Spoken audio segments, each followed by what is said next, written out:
Mesdames, Messieurs, bonsoir. Bienvenue dans votre journal d'information de ce vendredi 26 février. Merci d'être avec nous pour faire le point sur l'actualité martiniquaise. Retrouvons tout de suite les titres que nous développerons dans l'édition. La ministre des Affaires sociales et de la Santé était en visite en Martinique dans le cadre de la lutte contre le Zika. L'occasion également d'aborder les problèmes financiers des hôpitaux martiniquais. Toujours dans la lutte contre le Zika, la ville du François organisait une journée de sensibilisation aux moustiques vecteurs de l'épidémie.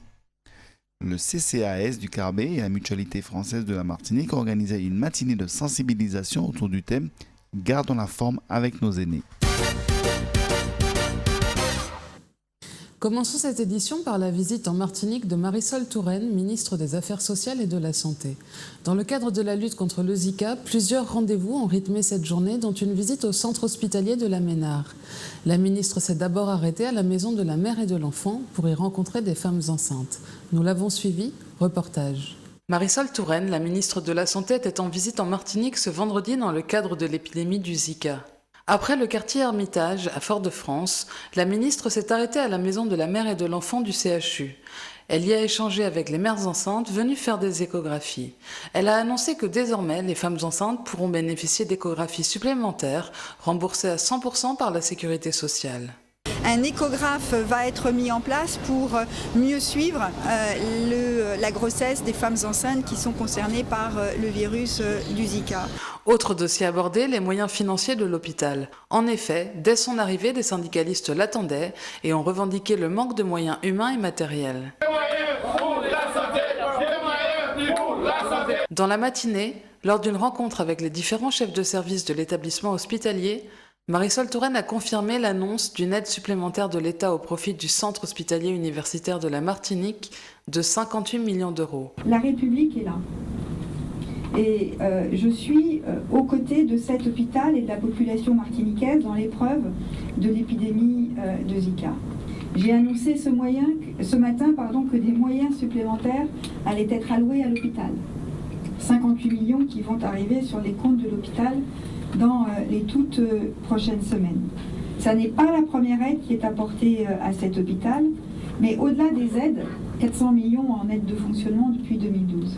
Au-delà des aides, la confiance qui est témoignée par moi-même, par mon ministère, par moi-même à la Martinique, c'est le plateau technique, le nouveau plateau technique qui va arriver. Ce sont des investissements considérables. Un projet de cette ampleur, ça doit être l'occasion de ressouder, de donner des perspectives et de montrer qu'on va vers du mieux, pas simplement vers du plus, mais vers du mieux à destination de la population martiniquaise, parce que c'est quand même ça qui compte, c'est de répondre aux besoins de la population de la Martinique, et je sais que vous le faites avec énergie et ténacité. Merci à vous tous. Elle s'est également engagée à fournir des moyens supplémentaires si les besoins augmentent dans le cadre de la gestion de l'épidémie du Zika. Restons dans la lutte contre le Zika. La campagne de sensibilisation est active sur tout le territoire. La commune du François organisait cette semaine une journée de prévention aux moustiques vecteurs de l'épidémie. Des rappels des gestes à connaître et des bons réflexes à avoir étaient faits à la population. Un reportage de Manuel Amon-Louis sur des images de la ville du François. Dans le cadre de la semaine de lutte contre les moustiques vecteurs du Zika, une opération dézikage était organisée au François jeudi 25 février. Ne les invitez pas. Tel est le slogan de la campagne mise en place par l'Agence régionale de santé, la collectivité territoriale de Martinique et les communes de l'île. Une quinzaine d'agents municipaux de la Brigade jaune, de la Brigade du littoral et des services techniques de la ville du François, accompagnés de ceux du service démoustication de la collectivité territoriale, se sont rendus au bourg, au quartier Presqu'île et Cotonnerie. Avant leur départ, Joseph Loza, maire adjoint chargé de la sécurité, en présence du directeur général des services de la ville, Jean-Michel Marcelin, leur a expliqué l'intérêt de cette action pour la santé de la population franciscaine. Il s'agissait pour les équipes d'éliminer les gîtes à moustiques chez l'habitant, tels que vieux réfrigérateurs, pneus, coupoles de pots à fleurs, gouttières. Un ramassage de pneus usagés a été opéré avant qu'ils ne soient transportés chez un garage pneumatique. Ces pneus seront intégrés dans une filière de recyclage. De vieux électroménagers ont été aussi ramassés et transférés à la déchetterie. Cette opération visait également à sensibiliser la population à la lutte contre le moustique et à la destruction de gîtes par la diffusion de messages écrits et sonores. Autre point marquant, la présence de nombreux véhicules hors d'usage aux abords immédiats des maisons. Les agents sur place n'ont pu que constater la présence de plusieurs gîtes à moustiques dans ces véhicules délabrés et abandonnés pour la plupart sur la voie publique.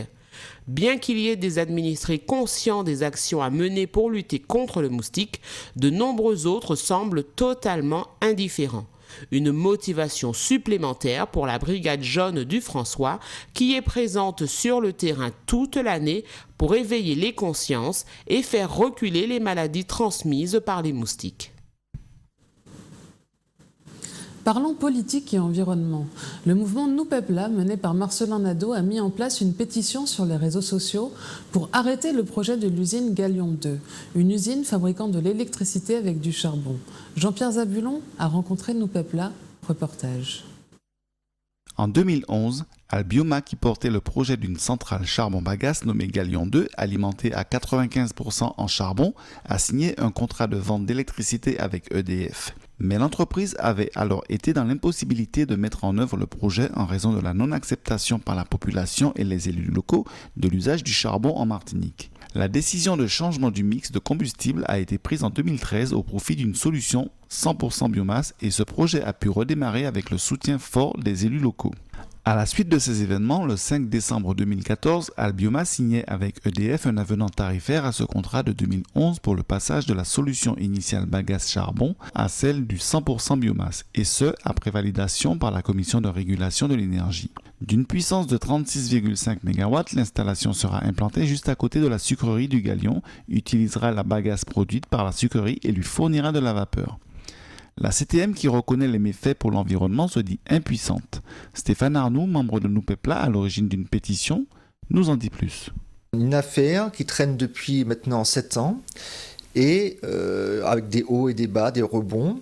Les derniers en date sont les positions de la CTM, exprimées par Daniel Marissen, son porte-parole, et confirmées par M. Boutrin dernièrement, alors que l'un et l'autre désapprouvent complètement le Galion 2 pour des raisons sanitaires et écologiques, dénonçant les dégâts du Galion 2 comme il est prévu.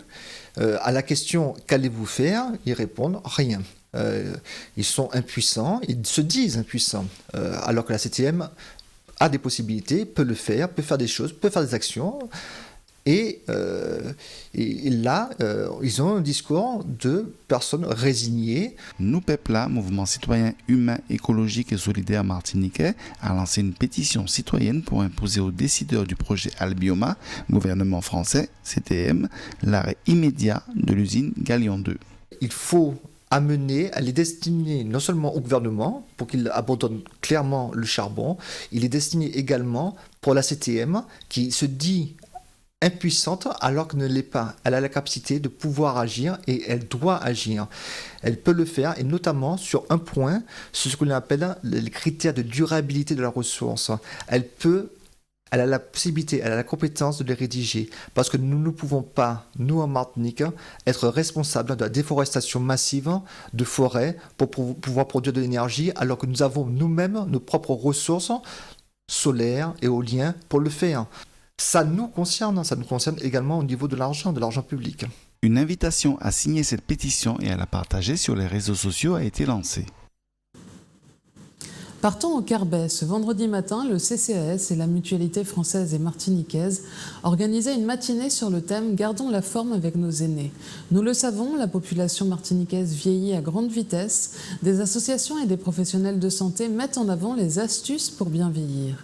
Priscilla Hippolyte les a rencontrés. Reportage. Le CCAS de la ville du Carbet et la Mutualité française martiniquaise ont organisé ce vendredi 26 février de 9h à midi à la Maison pour tous une activité sur le thème « Avec nos aînés, gardons la forme ». Les chiffres le montrent, d'ici quelques années, on dit 2030, nous aurons une population très vieillissante en Martinique. Et il est important pour nous que cette population vieillissante soit en bonne santé, qu'elle vive longtemps en bonne santé. Donc on est en train d'expliquer à notre population de personnes âgées qu'il faut manger équilibré et avoir une activité physique adaptée pour continuer à vivre et à vieillir en bonne santé. Donc c'est un programme que nous menons sur l'ensemble du territoire de la Martinique. Cette rencontre a été organisée par Livia Gaillard, diététicienne. Le but au niveau de l'alimentation, c'était vraiment de donner un petit peu les clés aux gens pour qu'ils puissent savoir comment faire pour éviter la dénutrition et comment faire aussi pour vieillir en bonne santé. Alors les principes, les principaux aliments qu'on peut conseiller pour éviter donc ce genre de problème, c'est consommer des produits laitiers de façon régulière, s'hydrater suffisamment, avoir un apport protéinique de bonne qualité au moins une fois dans la journée et puis manger des légumes verts et des fruits bien sûr. Alors ce qu'il faut déconseiller, c'est bien sûr ne pas manger, parce qu'il y a des gens qui mangent vraiment trop peu, alors avec le vieillissement c'est vrai qu'on a une perte d'appétit, mais ne pas manger n'est pas une bonne solution.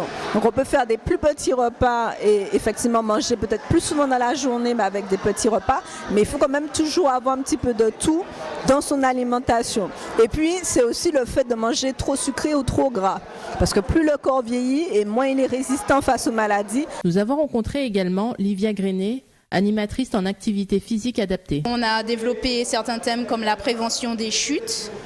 Et puis on a aussi montré quelques étirements aussi à effectuer avant et après l'activité physique. Si dans leur commune il y a des petits groupes de gym douce, de gym pour seniors, ce serait intéressant qu'ils se dirigent vers ces groupes-là.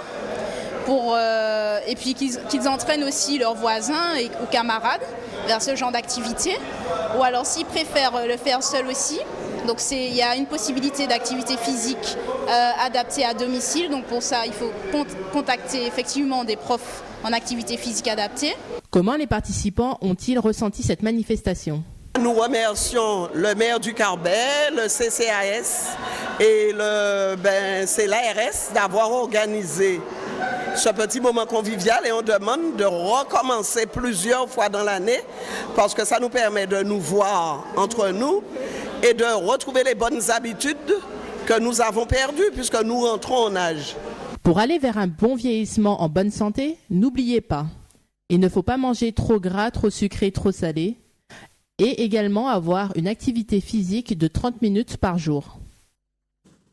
Et justement, parlons sport pour clôturer cette édition. Plus précisément, parlons acrosport.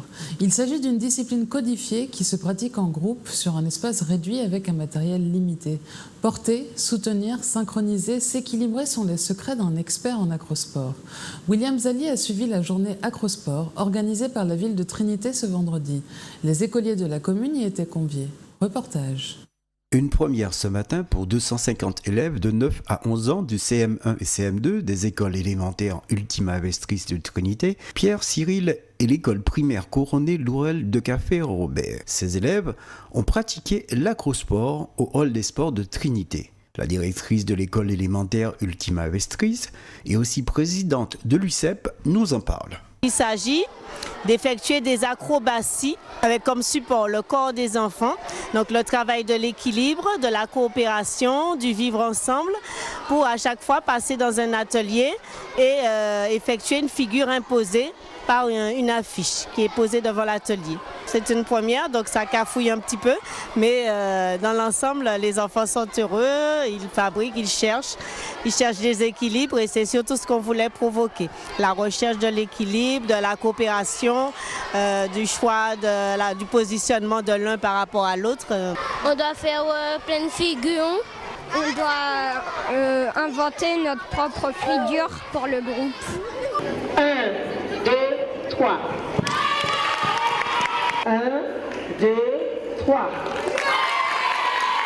1, 2, 3. Alors c'était très intéressant, surtout la fin, la phase de production des enfants qui a été vraiment époustouflante. J'ai même eu peur parfois, mais finalement, globalement, c'est très bien. Agréablement surprise par tout ce qu'ils ont pu retenir en l'espace d'une matinée. Et ils ont eu l'air vraiment très intéressants, enfin ils l'étaient, ils ont énormément participé et nous enseignants on ressort enrichis aussi de toutes ces réalisations et de toutes ces figures réalisées aujourd'hui. Je suis étonnée par la capacité des enfants à la fois écouter, reproduire et puis imaginer des choses. C'était très intéressant comme matinée, ça change de mon quotidien. Après l'effort, les récompenses. On a reçu une médaille et un diplôme. Et c'est tout, on a beaucoup aimé. On s'est vraiment bien amusé. J'espère qu'on va recommencer l'activité parce qu'on s'est bien amusé. On a appris à faire des figures qu'on ne savait pas faire. On était léger, on savait faire, on s'est bien amusé. Je vais aimer qu'on recommence cette activité quoi. Pour gérer notre équilibre. Oui, un peu plus acrobatique quand même. C'est une activité à renouveler, à faire entrer dans notre calendrier, puis pourquoi pas améliorer des choses puisque tout n'était pas parfait.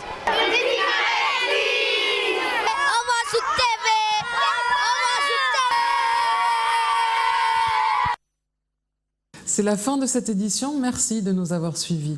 Retrouvez dans un instant les informations nationales et internationales avec Euronews et à 20h30, retrouvez votre émission Le Kiosque. Passez une bonne soirée et un agréable week-end sur Zouk TV. À lundi.